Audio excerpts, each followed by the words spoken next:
1. I was home alone one hot summer evening.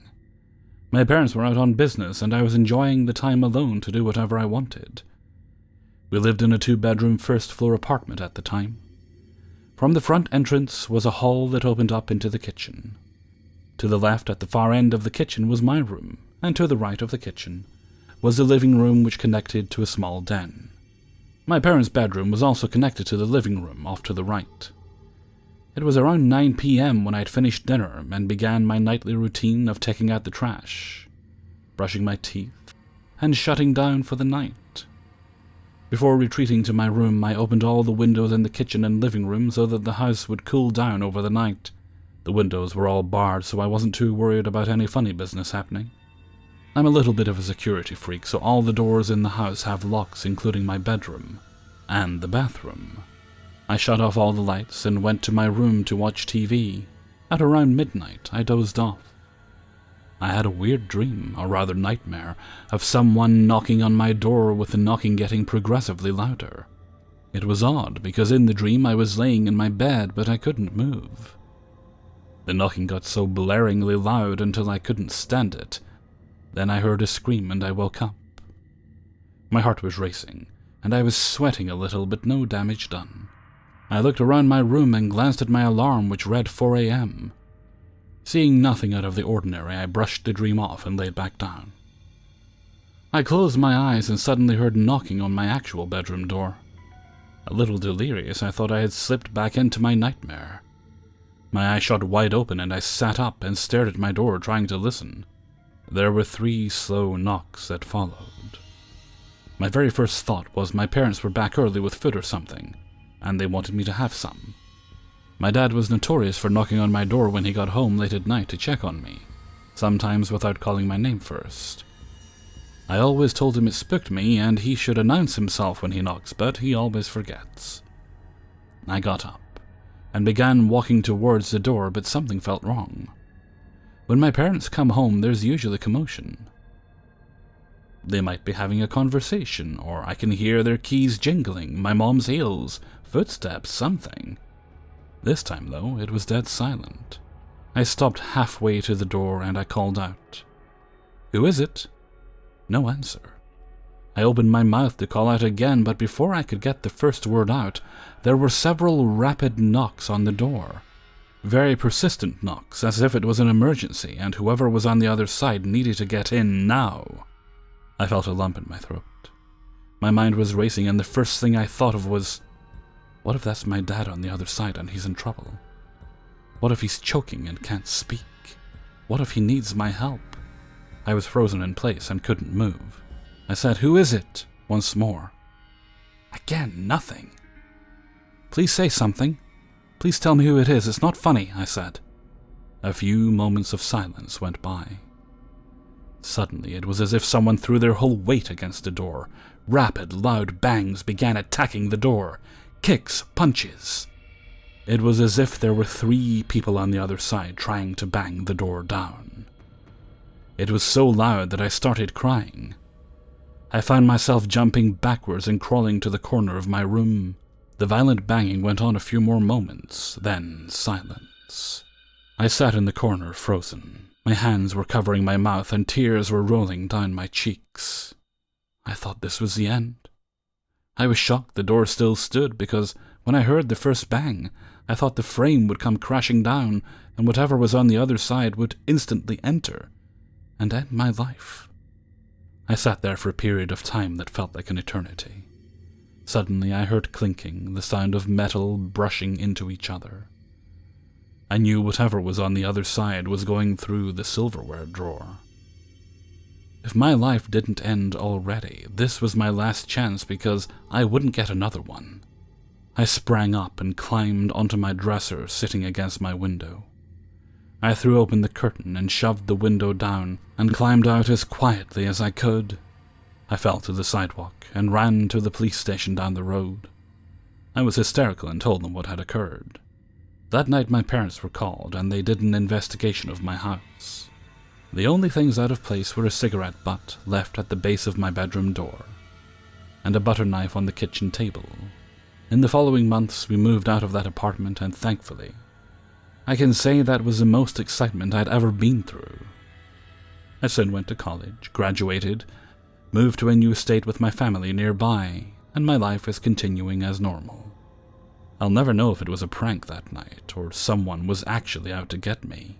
But whatever, whoever you are, let's definitely never meet. 2. I got really lucky with my random roommate draw in college. My roommate Mandy and I ended up being best friends. We still are. Although we live in different parts of the world, we keep in touch fairly often, and I know I can always depend on her if I need her. Anyway, about 2 to 3 months into my freshman year, everything was going well. We were going out together every weekend and both dating around. I knew that before we went to college she had been in a relationship, and she still would talk to her ex-boyfriend on and off. Her boyfriend, Shane, was in the military. At that time, I think he was in Germany. She didn't straight up say he was abusive to her, and it even took her years later to admit that he was. But it was obvious from her stories that he was a scary guy. I don't think he ever got physically violent with her, but I remember that she told me one time he threatened her that if she cheated on him, he would send black girls to her house with knives. Pretty weird and racist. But sending anyone to your house with knives is scary. Also, any time that she attempted to completely cut off contact with him and block his number or social media, he would make hundreds of accounts and even email her to harass her. Obviously, from what she told me, it was clear this guy was a piece of shit. I think Mandy talked to him online a lot more than she ever told me at this time, and he was in the background of my mind because I never met him, and she was seeing a few other guys at our college. About halfway through the year, we stopped hanging out as much. Basically, there was a fight in our friendship group, and we took different sides. We weren't mad at each other, but there was definitely a bit of a divide. Through the year, I had met tons of people at parties when I was drunk and didn't remember all of them. As a result, if I saw someone request me on Facebook who went to my college, I assumed we had already met and I accepted them. One of the girls was named Vanessa. I don't remember exactly when she added me, but she slowly started messaging me and would ask what I was doing on the weekend. I wouldn't reply too much because I already had friends to go out with and wasn't keen to meet up with people that I didn't remember. Vanessa's photos were a bit more provocative, nothing too out there, but just a little bit sexier than average. There was also another girl, Manny, who added me. Didn't really remember adding her either, but she would also message me from time to time and ask what I did for fun, etc. From her profile, it looked like she didn't go to my college but was going to go there the next semester. She looked a bit more innocent and basic. I thought I was being nice and helping by replying back to her, since she was going to be a new student there soon. One night I was chilling and smoking weed with my friends when Vanessa messages me. She says something like, "Me and my man are in town and we have a hotel room, want to meet up?" I actually would be into having a threesome, but I was pretty sketched out since I didn't really know this girl or her boyfriend. I'm high when suddenly this girl sends about 100 pictures of her sucking a dick. I was completely taken by surprise and disgusted. No one likes an unsolicited dick pic. The weird part, probably luckily, was that they were all the same picture. Then once I opened the photo, I realized there was kind of a timeline thing, like how you see the bottom of the screen when you're watching a show, and it shows how much time is left. So this was from a porn that someone paused, screenshot, and sent to me 100 times. I was completely freaked out and immediately blocked the bitch. I went back to my room and told my roommate about it and tried to brainstorm who it might be that would catfish me and send me those photos. I was actually worried that it might be the roommate who shared the suite with us. She was in her own room, but we all shared a bathroom. She was obese and had really strange pictures of herself on Facebook. She was always nice in person, but we never talked that much. Right when that happened, my roommate Mandy mentioned that there was weird shit on her toothbrush. So I thought maybe this girl was trying to sabotage us or something. Then, a couple days later, Manny, the innocent Facebook girl who had been messaging me, asks, "So you ever hook up with girls?" I immediately blocked her too, another catfish, pretty sure no real girl would actually say that. Later that week, some other girl adds me on Facebook. I could tell straight away it was a fake account, but I checked out the profile and saw her likes were all stuff to do with the military. Over the next few weeks, a bunch of obviously fake accounts tried to add me on Facebook and Instagram. They all had some similarities. They all had some sexy pictures, had some mention of the military, and were saying that they were lesbian or bi. The military connection is what stuck out to me, and I realized it was probably Mandy's boyfriend. When I asked her about it, she admitted straight away that she thought it was him too. Someone had been adding her from a ton of fake accounts also. I think she was too embarrassed to say that it was probably him from the beginning. This all happened between 2012 and 2013. Now I can spot a fake account from a mile away. I received messages from accounts I could tell were Shane for years after that. He had a way of targeting certain people. He would add the last 50 or so people you added. So when he requested or followed you, you saw that you had mutual friends and figured you knew each other. Apparently over time, he did that to all of Mandy's friends. The crazy part? I am the only one it didn't work on. Even her cousin, who was the same age as us, ended up sending naked photos to him disguised as girls online. Mandy and I have talked about it a lot, and she thinks it's his sick way of trying to tell who her real friends are. He has 2 kids now with some other girl, and he still sometimes will message Mandy from a fake account, but will never admit that it's him when she calls him out. So Shane, creepy catfish ex-boyfriend, let's never meet. 3. This happened back when I used to get on Grindr, but it always reminds me of how glad I am that I'm no longer doing the online dating thing. For those unfamiliar with Grindr, it's a gay dating app that shows you guys nearby. It makes you use your location while using the app, but it doesn't give your exact location unless you send it to the person directly.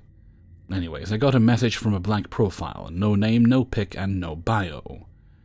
The only thing that popped up was how close he was, less than a mile. This happens a lot because there are a lot of closeted guys out there, especially back then. Being an overweight guy in the gay community, I had to take anything I could get, because most gay guys in my community wouldn't give me the time of day.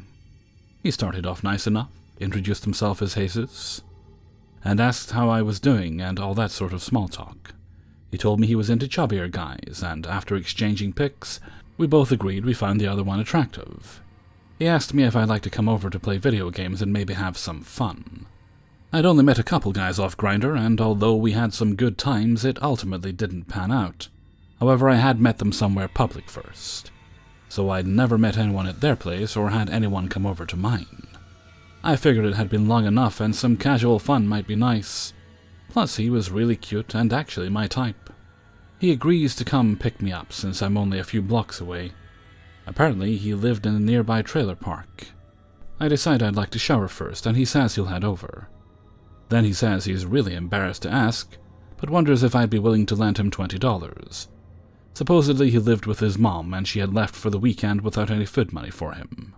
I know it was really stupid in hindsight, but I felt really bad for him. I tell him I don't have any cash, but he says that's okay. I can just send him some money through an app. I don't remember what it was called, but it was something like Venmo. I go ahead and send it, take my shower, and then let him know I'm ready. He says he's heading out but can't find his keys. I say it's okay, I'll just wait outside for him. I hadn't given him my address yet, but I was almost ready to. However, when I asked if he found them, he never responded. Minutes went by, then an hour. I messaged him again to ask if he was still coming, but I could see him going on and offline, so I know he read my messages. I finally just accepted he was ghosting me and probably just wanted money. I messaged him one last time and told him that it was pretty fucked up as well, and explained had he just asked I would have given him the money without having to go through all that. What can I say, I can be a softie sometimes. Fast forward a couple weeks. I never heard back from him, so I just blocked him. I get another message on Grindr relatively close to me. His profile is also blank, which raises my suspicions. He tells me he's also into chubby guys, which makes me really suspicious because it's highly unlikely 2 chubby chasers live so close to me. We trade pics again, and it's a different guy. However, he suddenly asks for money again. In Grindr, you can create as many accounts as you'd like. All you need is an email address. There were tons of spam accounts on there that are automated. It's just a real pain. Anyways, I called him out because I was like 95% sure it was Jesus. At first, he acts like he doesn't know what I'm talking about, calls me crazy. and then blocks me. I felt a little bad because I thought maybe I'd made a mistake and just chased a guy off for nothing. Then again, his sudden offensive reaction made me have doubts. Now to the LNM part. Weeks go by, and every so often the same guy tries to fool me, even though I don't fall for it. Eventually I blow up on him and ask him what the fuck his problem is. We start going at it, and eventually he says, "You won't say that shit to my face." I told him I would gladly tell him to fuck off in person. Not that I expected him to actually show up this time. He responded with, "Alright, we'll see about that. Be there soon." Now, I was a little worried at this point because it crossed my mind that he may not actually be gay, and might be some homophobe looking to bash some gay guys. My mind always goes back to those men who have been murdered after meeting up with someone on Grindr. However, I realize I never gave him my address. "Nice try, but I never gave you my address." "Yes, you did, stupid. You just didn't know it was me. Be ready, I'm on my way." At this point, my anxiety starts setting off, because I did give my address to a guy who had to cancel last minute. But I didn't think anything of it because it was before Jesus had messaged me a second time. I tried to think about what to do, so I decided to try and document his threats. "I know I didn't give you my address. Besides, what do you want with me anyway?" "You'll see, I've got something for your ass." Now, the trailer park is always having police go by there, and my neighborhood is separated from there by a bayou. At night, I always heard gunshots out there, so I began to panic. What if he had a gun? What if he brought friends with him? "Oh yeah, and what's that?" "Something that'll shut you up. I'm outside." I start freaking out because I couldn't tell if he was just trying to mess with me or if he really was outside. I had been screenshotting everything and sent it to the Grindr admins to report him for credible threats of violence. I wasn't sure if I should call the cops or not because if he was lying, I didn't want to look stupid. Plus, I wasn't sure if it even was enough for them to do anything. I decided to peek outside from the upstairs window and see if I could spot him. If I could get the make and model of his car, maybe I could at least have something to give the cops. I live in the middle of a cul-de-sac, so when I look out the window I can see all the way to the end of the street. When I looked out, I saw a car I'd never seen before parked on the side of the road at my end. My heart was pounding because I just knew it was him. But a part of me was hoping it wasn't. I decided I'd test and see if he was really out there. "I'm waiting." "I'm outside already, where are you?" Of course I wasn't, but if that was him and he did know my address, then why wouldn't he just park outside of my house? Sure enough, I was right.